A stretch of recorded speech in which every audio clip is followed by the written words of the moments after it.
racing to the airport or late for work, there's a good chance you'll pass through here. Lindale, the most notorious speed trap in Northeast Ohio. Lindale is the prime example of the abuse that goes on in small villages with mayor's courts. Can I ask you to turn off the camera for me? Why is that? I've been ordered to do so. Closed to cameras, but open to cash. They also take Visa and MasterCard. Lindale's mayor's court generates about $700,000 a year, 80% of the village budget. It's all about money. It's not law enforcement. State Rep Larry Wilpert is fighting to shut it down. It's an embarrassment for the state of Ohio. We're active. Now the I-Teams learned some of Lindale's active officers aren't really cops at all. Do you think they're putting the public at risk here? I have grave concerns about that. It's not uncommon for departments to use civilian auxiliaries for minor duties. Traffic vest for when you're outside doing traffic duty. Cleveland requires 48 hours of training. Weapons? We don't have any weapons. The uniforms are totally different, the patches are different, the badges are different. They're not anything like us. Highway patrol auxiliaries wear distinct uniforms as well. P12. Assigned to a trooper, they have no law enforcement authority. They're simply there to help. That's my weapon.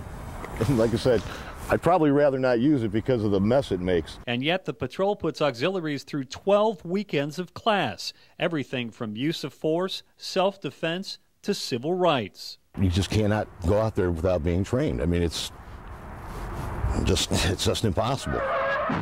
Freeway traffic stops are one of the most dangerous situations law enforcement can face. It is literally life and death, and it is literally doing the right thing every time. But venture into the 4-block village of Lindale, and that bright line between real cops and civilian volunteers gets pretty blurry. One of these men is a certified police officer. The other is a tow truck driver. He's out on the road. He's in a uniform. Correct. Exactly as yours. And that's not an accident. No.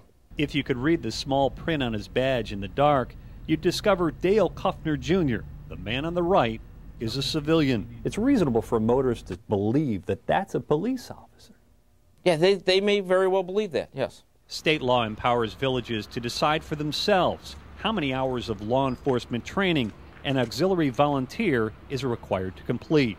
We're within Ohio law. Lindale has decided that number should be 0. Aren't you asking for trouble? Any police officer out there is asking for trouble. They're not police officers. No, they're assisting a police officer. They ride with a certified officer. And I'm putting it on my police officers. They need to be the trained ones. The guy off the street doesn't need anything. Absolutely, but I don't have it. What they do have are tasers. Each auxiliary wears a taser on his belt.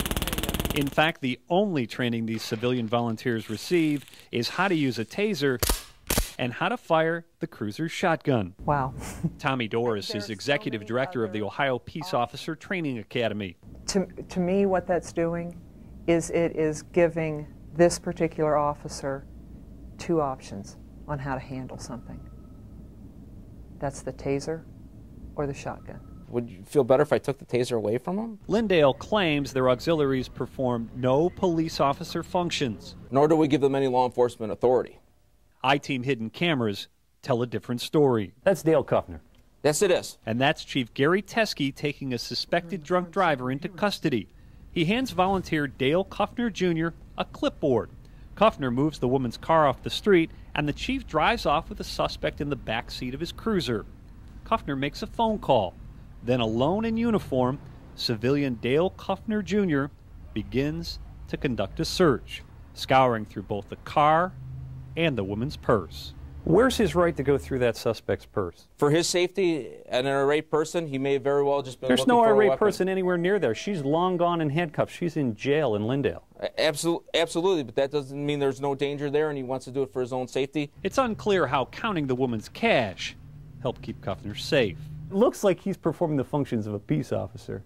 We started this interview, you said they don't do that. No, they don't. Well, here they are. No, you have a picture, Tom. I have video. If someone doesn't have police powers, they don't have the authority to do police duties, which would include searching a purse. The search ended when a truck from Kuffner Towing showed up and hauled the car away. Both Dale Kuffner and Chief Teskey declined to be interviewed. Busy man. I imagine the demands are overwhelming. Law enforcement it's a busy job. 4 blocks? It's just ridiculous. It's like Boss Hog Justice that you saw in the Dukes of Hazzard. No one can control them. They can do their own thing. They're in their own world. A 4-block world, which over 200,000 people pass through every day, completely unaware the cop rifling through their purse may just be a guy off the street, armed with a taser.